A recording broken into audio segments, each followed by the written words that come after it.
안녕하세요, 박민수 원장입니다. 오늘 저는 당뇨 환자의 운동에 대해서 몇 가지 말씀을 드리려고 하는데요. 당뇨 환자는 언제 운동하는 것이 좋은가? 당뇨 환자에게 좋은 운동은 무엇인가?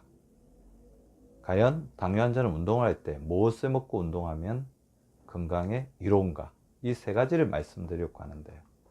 일단 당뇨 환자는 언제 운동하는 것이 좋을까요? 이 말씀은 두 가지 측면에서 접근해야 되겠죠.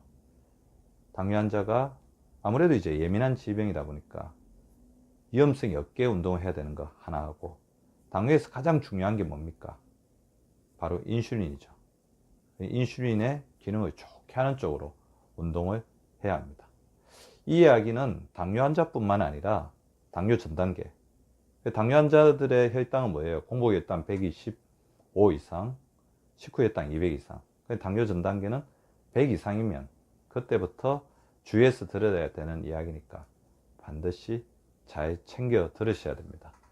따라서 이제 우리가 이것을 이해하려면 당뇨 환자의 이제 이 곡선을 알 필요가 있죠. 우리 당뇨는 뭐냐 하면 혈당이 높은 상태죠.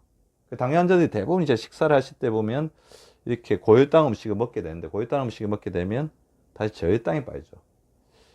뭐 이렇게 꼭 고혈당을 먹지 않더라도 당뇨 환자들은 혈당을 우리 몸에 저장한 능력이 떨어지고 인슐린이 과다하게 이제 분비되고 있을 가능성이 높으니까 식후에 저혈당에 빠지기가 쉽습니다.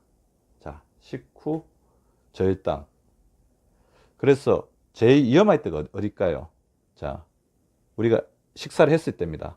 식사를 하고 시간이 점점 지나면 저혈당이 되죠. 대부분 이거는 식사 후에 뭐 한 4시간, 5시간, 8시간. 그 다음 식사 식전의 가능성이 높죠. 식전에 이렇게 저혈당이 있을 때 운동을 하게 되면 어떻게 되겠습니까? 굉장히 위험하겠죠.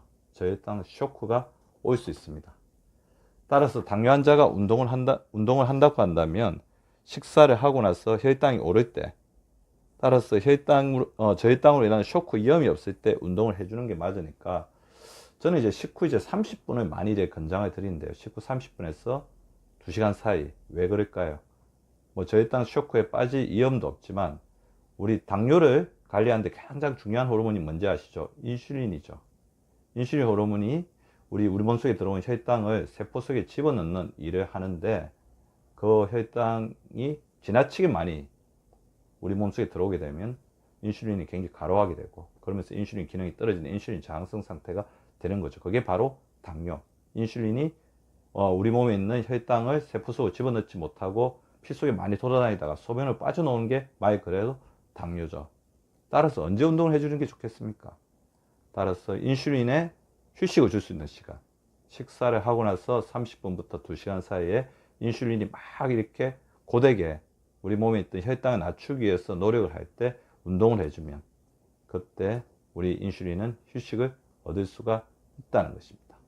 따라서 식후에 운동을 해야지 저혈당을 막으면서도 인슐린의 부담을 덜어준다. 두 번째, 어떻게 운동하는 것이 좋아요? 자, 어떻게 운동하는 게 좋아요는 우리 당뇨가 어떤 질병인지, 그 다음에 인슐린이 어떻게 하면 가장 편안함을 느끼는지를 잘 판단하는 것이 중요한데요. 인슐린이 우리 몸에 있는 당을 잡아서 우리 세포에 있는 인슐린 수용체와 결합을 시키면서 문을 열고 그 속으로 당을 넣잖아요. 당을 넣는 순서 제가 계속 말씀드리죠. 간, 근육, 지방세포. 따라서 근육이 풍부할수록, 간은 어떻게 우리가 더 늘릴 수가 없는 조직이잖아요.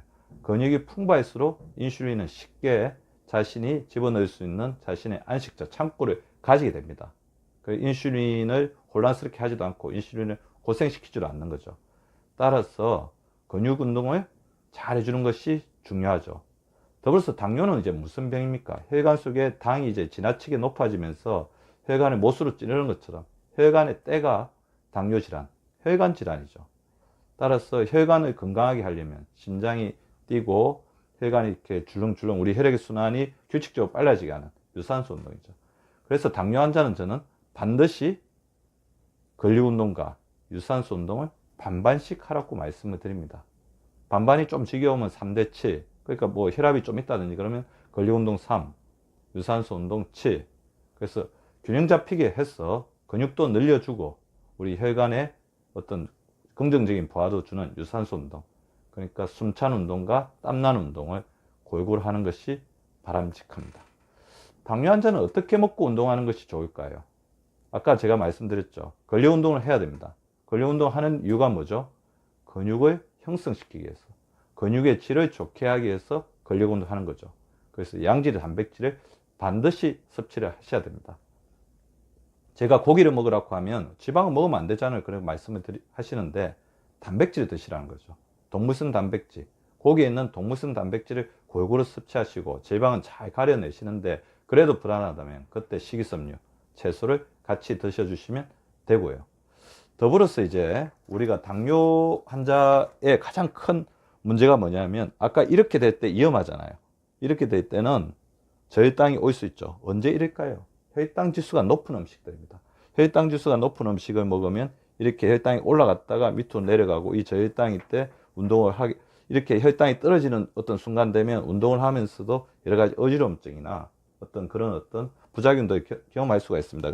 대신에 혈당을 서서히 올리는 음식을 먹으면 이거 당뇨 자체도 좋지만 운동을 할 때도 저혈당의 우려가 약하기 때문에 운동 피로가 덜 할 수 있습니다. 그러면 혈당의 변동이 적은, 그럼 서서히 흡수되는 당질이죠.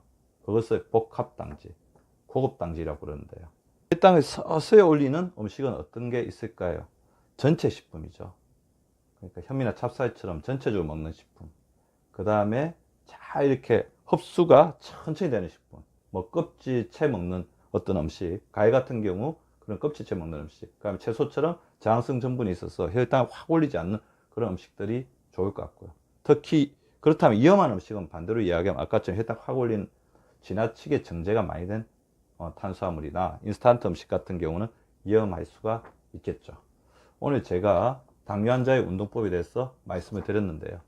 이 운동법은 당뇨 환자뿐만 아니라 인슐린 저항성으로 인해서 고민하시는 분들, 당뇨 전 단계 있으신 분들, 비만이 있으신 분들도 같이 실천해 보시기 바랍니다.